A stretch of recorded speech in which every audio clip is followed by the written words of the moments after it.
갈라디아서 4장 1절로 11절 말씀을 우리 함께 교독합니다.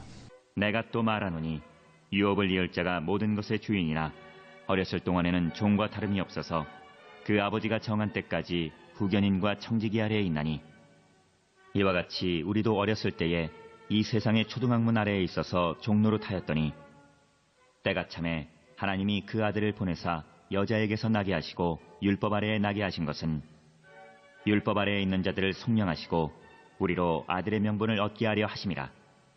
너희가 아들이므로 하나님이 그 아들의 영을 우리 마음 가운데 보내사 아빠 아버지라 부르게 하셨느니라. 그러므로 내가 이후로는 종이 아니요 아들이니 아들이면 하나님으로 말미암아 유업을 받을 자니라. 그러나 너희가 그때에는 하나님을 알지 못하여 본질상 하나님이 아닌 자들에게 종노릇하였더니 이제는 너희가 하나님을 알 뿐 아니라 더욱이 하나님이 아신 바 되었거늘 어찌하여 다시 약하고 천박한 초등학문으로 돌아가서 다시 그들에게 종노릇하려 하느냐. 너희가 날과 달과 절기와 해를 삼가 지키니 내가 너희를 위하여 수고한 것이 헛될까 두려워하노라. 아멘. 여러분, 지금 우리 갈라디아서를 지금 계속 강의하는 가운데 4장 1절로 11절까지 오게 되었습니다. 갈라디아서는 다른 성경에 비해서 조금 어렵다 일컬어지는 성경 가운데 하나인데 지금 4장부터 시작해서 마지막 6장까지는 조금 어렵게 느껴질 겁니다. 그래서 여러분이 특별히 더 많이 기도하시면서 각별히 신경을 쓰고 주의 깊게 이 말씀을 들어야 이 말씀이 이해가 되어지지. 그래야 여러분의 새벽에 이 미명에 나온 시간이 헛되지 아니하고 아하 바로 이런 말씀이었구나 이것을 깨닫게 되어질 줄로 믿습니다. 지금 갈라디아서 4장에서 사도 바울은 예수님을 믿으면 어떤 신분의 변화가 일어나는지를 지금 설명하고 있습니다. 우리가 예수를 믿으면서 감사와 감격이 없어지고 그리스도인의 삶에 합당하게 살지 못하는 이유 가운데 하나는 신분의 변화를 마음속에 느끼지 못하기 때문이라는 거예요.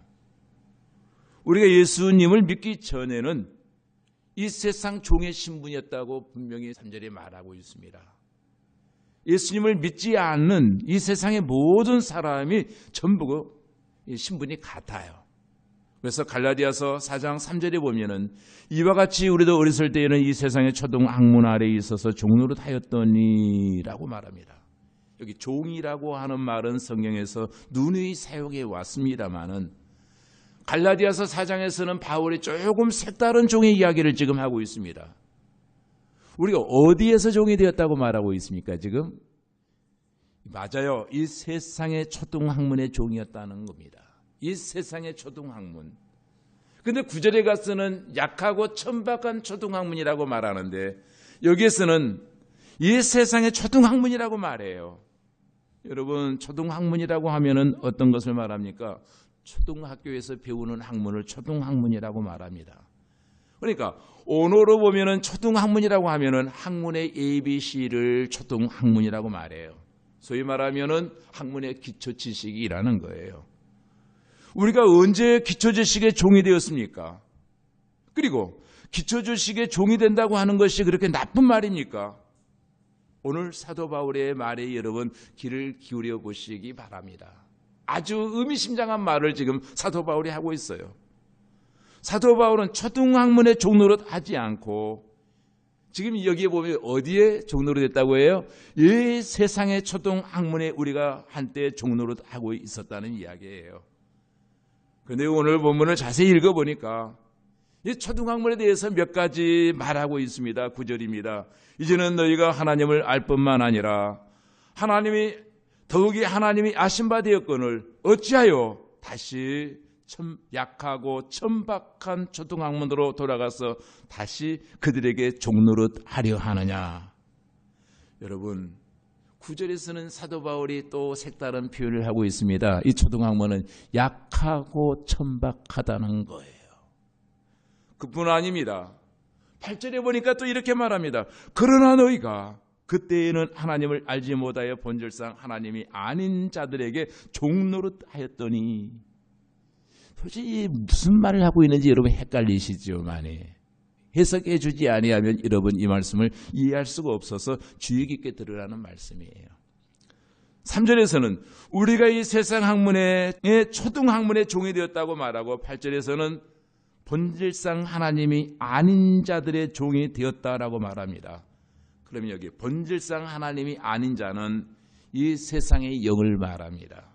사탄을 말합니다. 이 세상의 초등 학문은 사탄과 깊은 연관관계가 있다는 거예요. 자, 사탄이 이 초등 학문을 통해서 우리를 한때 종으로 삼아버렸다는 거예요.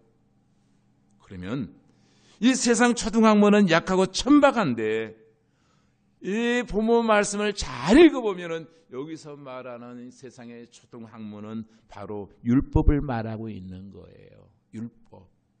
근데 이 율법은 우리가 알고 있는 그런 율법이 아니에요. 예? 어떤 율법입니까? 하나님이 언제 우리에게 율법을 주셨습니까? 여러분 기억하십니까? 예, 시내산에서 모세를 통해서 주셨습니다. 그러면 여러분 제가 질문 하나 해보겠습니다. 하나님의 기원전 1400년 전에 이미 법이 있었습니다. 예? 시내산에서 율법을 주시기 전에 법이 있었는가 없었는가? 율법을 주시기 전에 법이 있었는가 없었는가? 법이 있었습니다. 예? 여러분 모세를 통해서 우리가 하나님의 율법을 받기 전에 어떤 법이 있었는 줄 아세요? 사람은 죄가 무엇인지 알았고 법을 세워놓고 잘못하면 징벌을 받았습니다. 바울이 말하는 이 세상의 초등학문이 무엇입니까? 하나님이 이 땅을 창조하시면서 우리 인간에게 내려주신 도덕적 법을 말하고 있는 거예요. 이미 모세가 십계명을 받기 이전에 율법을 받기 이전에 이 세상에는 도덕적인 법이 있었어요. 인간은 누구나 다 도덕을 가지고 있습니다.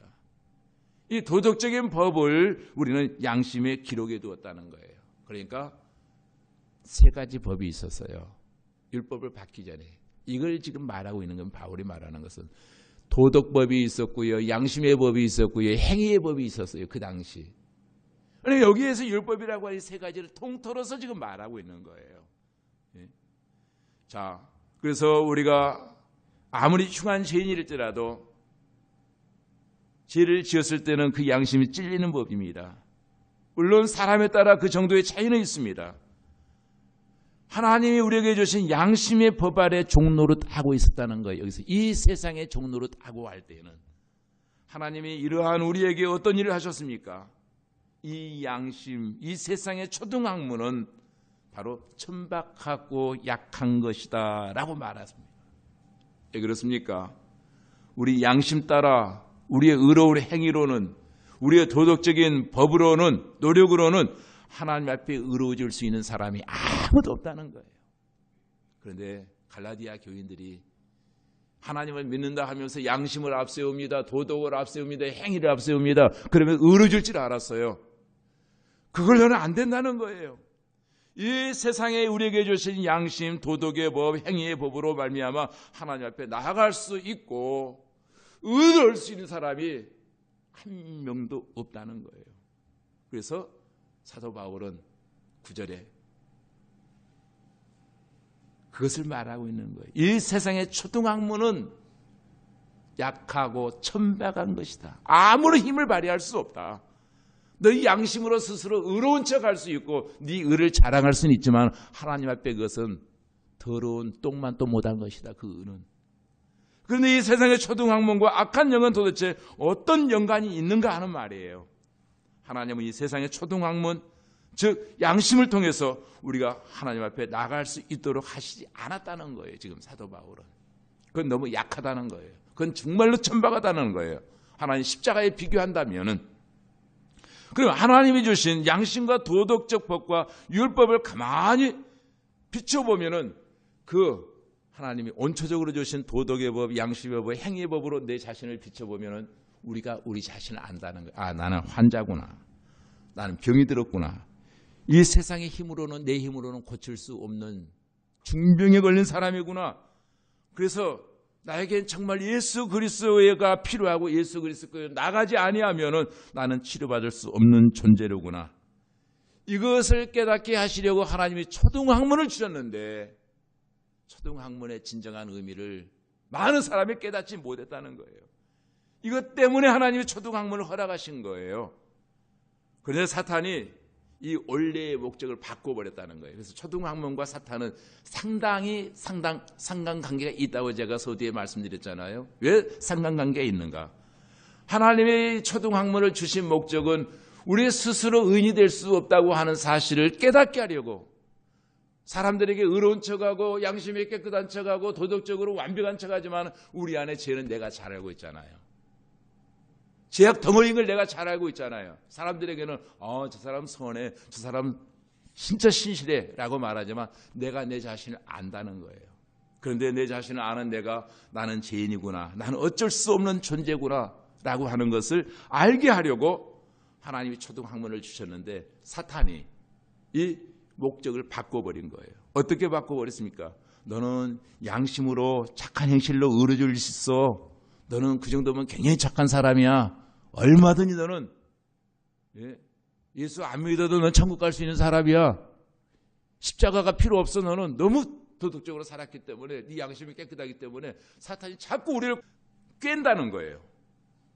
하나님의 도움을 받거나 그럴 필요가 없어. 여러분, 사람은 그때부터 하나님의 도움을 받기보다는 자기 양심에 따라 살려고 하는 사람들이 생겨났다는 거예요. 이것을 사탄이 노렸다는 거예요. 하나님이 올려주신 양심과 도덕과 행위의 법을 완전히 바꿔버린 거예요. 내 양심으로, 내 도덕으로, 내 행위로 나는 천국 갈 수 있다. 여러분, 사도 바울이 그걸 말합니다. 인간은 결코 자기의 행위나 도덕이나 양심으로 깨끗해질 수 있는 사람이 하나도 없어. 네 의로 하나님 일한다고?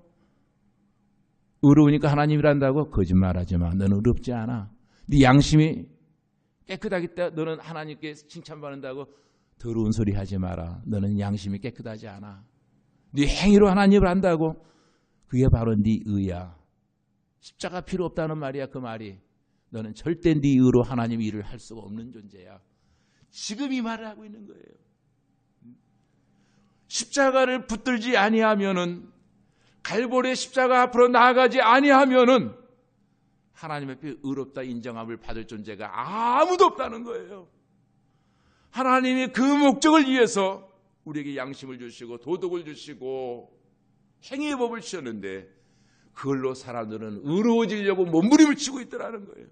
오히려 사탄의 역사가 일어나니까 하나님을 멀리하고 세상 초등학문의 종노릇 하고 있는 거예요, 사람들이.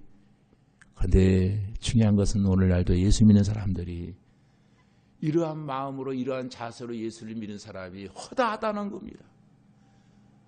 그런데 하나님이 어떻게 하셨습니까? 놀라운 일을 하셨습니다. 4절에 보니까 때가 참에 하나님이 그 아들을 보내사 여자에게 나게 하시고 율법 아래에 나게 하신 것은 도대체 무슨 때가 찼다는 겁니까? 성경에 때라고 하는 말이 많이 나와요. 시간이라고 하는 말이. 하나님은 이 세상을 한때 율법 아래 가두셨습니다. 세상의 초등 악문 안에 가두셨습니다. 그 이유는 율법과 세상의 초등 학문을 통해서 그리스도가 아니고서는 구원받을 수 없구나, 오실 메시아를 사모하게 만드시려고 하나님이 율법 아래 가두셨거든요. 그런데 그 사람들이 율법의 종이 되어버리고 말았다는 거예요. 이 세상의 초등학문의 종이 되어서 양심의 법, 도덕의 법, 행위의 법으로 의롭다 인정함을 받으려고 자꾸 행위의 정성을 썼고 도덕의 정성을 썼고 양심에 잘 보이려고 막 노력하는 인위적인 모습들이 나타나는데, 그것을 조금 완벽하게 이뤘다 생각하면 자기가 의롭다 생각하는 거예요. 그러면 십자가의 사건을 무효화시켜버리는 행위가 되어지고 만다는 거예요. 아, 내가 정말 양심으로는 절대 깨끗해질 수 없구나, 이렇게 말하는 사람의 양심이 살아있는 양심이거든요. 내 양심으로, 내 노력으로 하나님 앞에 나아갈 수 없다고 생각하는 사람은 양심이 살아있어요. 그런데 아니야, 나는 도덕으로 완벽해, 나는 양심으로 완벽해, 나는 행위적으로 나는 완벽해. 이 사람은 양심이 지금 병들어 있다는 거예요. 양심이 예민해 보십시오. 어떻게 우리가 양심으로 100% 맞게 행동할 수 있습니까? 그 말씀이 율법 아래 가두셨다. 그런데 때가 참에 하나님이 정하신 때가 되어 누구를 보내셨어요? 예수 그리스도를 보내셨다는 거예요. 왜? 그분이 오셔서 우리를 위해 두 가지 일을 행하십니다. 그것을 사도 바울이 5절에 말씀하고 있습니다. 율법 아래에 있는 자들을 속량하시고 초등학문의 종노릇 하는 자들을 속량하시고 우리로 아들의 명분을 얻게 하려 하심이라. 그리고 나서 6절에 보면은 아빠 아버지라고 하는 말이 나오는데 그 말씀은 여러분 잘 해석해야 됩니다. 아빠 아버지라고 하는 말의 의미는 오른상에 보면은 아버지 나의 아버지라는 뜻이에요. 그 말이. 근데 여기에 보니까 아빠 아버지라고 번역에는 조금 성도로 하여금 헷갈리게 지금 번역을 해놓았어요. 그래서 제가 그걸 좀 바로잡아드려요. 아버지 나의 아버지라. 이 말인데 여기에 보면 아빠 아버지라고 나와 있죠. 예수님 두 가지 일을 하셨어요. 하나는 율법의 종노릇 하는 자를 속량하셨고 하나님의 저와 여러분을 위해서 하신 일이 바로 이렇습니다.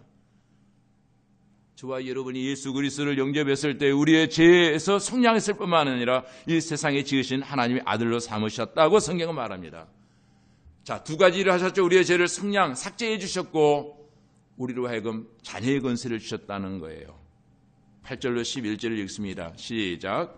그러나 너희가 그때에는 하나님을 알지 못하여 본질상 하나님이 아닌 자들에게 종노릇하였더니 이제는 너희가 하나님을 알 뿐 아니라 더욱이 하나님이 아신 바 되었거늘 어찌하여 다시 약하고 천박한 초등학문으로 돌아가서 다시 그들에게 종노릇하려 하느냐.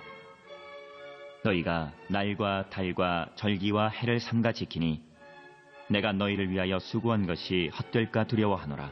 아멘. 예, 시간이 많이 갔습니다만 결론을 짓겠습니다. 이 말씀을 통해서 이제 구원받은 그리스도인이 어떻게 살아야 되는가? 그리스도인의 삶이 무엇인가? 이건 그리스도인의 삶의 본질을 지금 말하고 있습니다. 9절에 보니까 이제는 너희가 하나님을 알 뿐 아니라 더욱이 하나님이 아신 바 되었거늘. 여러분, 그리스도인의 삶이 무엇인가? 예수 믿기 전에 우리는 이 세상 초등학문의 종들이었고 그 초등학문은 약하고 천박한 것들이었다는 거예요. 그러나 하나님의 일방적인 은혜로 말미암아 이제 우리의 모든 죄를 예수 그리스도를 통해서 속량하시고 하나님의 자녀되는 신분의 변화를 우리에게 주셨다는 거예요. 이제 여러분 우리가 어떻게 살아야 될까? 이것을 기억하라는 거예요. 때마다 일마다 나는 하나님께로부터 내 죄를 속량받았고 하나님의 자녀가 되었다라고 하는 것을 기억하라는 거예요. 혹여라도 저와 여러분이 이것을 잃어버리면 신앙생활이 힘들어진다는 거예요. 이것을 잃어버리면 봉사가 힘들어져요. 이것을 잃어버리면 성경 공부가 힘들어져요. 그러나 이것을 기억하며 봉사하면 여러분 불평할 필요가 없다는 겁니다. 내 목숨을 다 바쳐도 아까운 것이 무엇이겠습니까? 이 시간에 우리가 기도해야 될 것은 내가 종되었음을 깨닫게 해달라고 기도하며 오늘도 속량받은 하나님의 자녀로서 아버지 나의 아버지라 부르며 담대히 아버지께 나갈 수 있는 저와 여러분이 되시기를 주님의 이름으로 축원합니다. 기도하십시다. 의로우시고 자비하신 아버지 하나님, 연속되어지는 새벽 아버지 하나님의 갈라디아서 강해를 통해서 우리의 몸과 심신이 지칠지라도 우리의 영혼이 살아나는 역사가 일어나게 하시고 어차피 믿을 수밖에 없는 우리 주 예수 그리스도를 더욱더 알고 바로 믿어 아버지 하나님이 오늘도 힘을 얻어 세상 속에서 하나님의 자녀로서의 신분의 변화를 누리며 살아갈 수 있는 우리 모두들 되게 하여 주시옵소서. 예수님 이름으로 기도하옵나이다.